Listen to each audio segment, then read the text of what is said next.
Cinema വിശേഷങ്ങൾക്കും വാർത്തകൾക്കും ദാസനും വിജയനും ഈ ചാനൽ ഇപ്പോൾ തന്നെ സബ്സ്ക്രൈബ് ചെയ്യുക. സമ്മിശ്രിത പ്രതികരണങ്ങൾക്കിടയിലും മികച്ച കളക്ഷനുമായി കുതിക്കുകയാണ് മോഹൻലാലിൻ്റെ ഒടിയൻ. ഒരു മലയാള സിനിമയ്ക്ക് സ്വപ്നം പോലും സാധിക്കാത്ത വിധത്തിലുള്ള തുടക്കമാണ് ഒടിയൻ സിനിമയ്ക്ക് ബോക്സ് ഓഫീസിൽ ലഭിച്ചത്.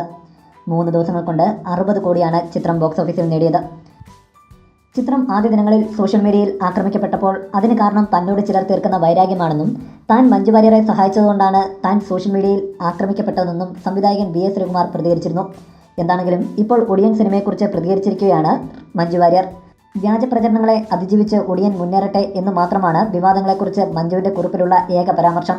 മഞ്ജുവിൻ്റെ ഫേസ്ബുക്ക് പോസ്റ്റിലേക്ക് ഒടിയനെക്കുറിച്ച് കേൾക്കുന്ന നല്ല വാക്കുകൾക്കും അഭിപ്രായങ്ങൾക്കും നന്ദി.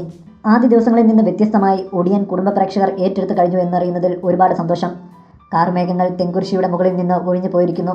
പ്രഭ എന്ന കഥാപാത്രത്തെക്കുറിച്ചുള്ള വിലയിരുത്തലുകൾ പലയിടങ്ങളിൽ നിന്നായി അറിഞ്ഞു. ഒരുപാട് പേർ അഭിനന്ദിച്ചു, വിമർശനങ്ങളുമുണ്ട്.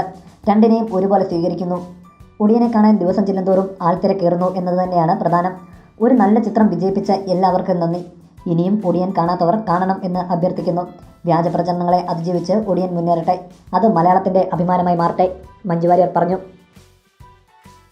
കൂടുതൽ സിനിമാ വിശേഷങ്ങൾക്കും വാർത്തകൾക്കും ദാസനും വിജയൻ ഈ ചാനൽ ഇപ്പോൾ തന്നെ സബ്സ്ക്രൈബ് ചെയ്യുക. വീഡിയോ ഇഷ്ടപ്പെട്ടെങ്കിൽ like, share, comment. Thank you.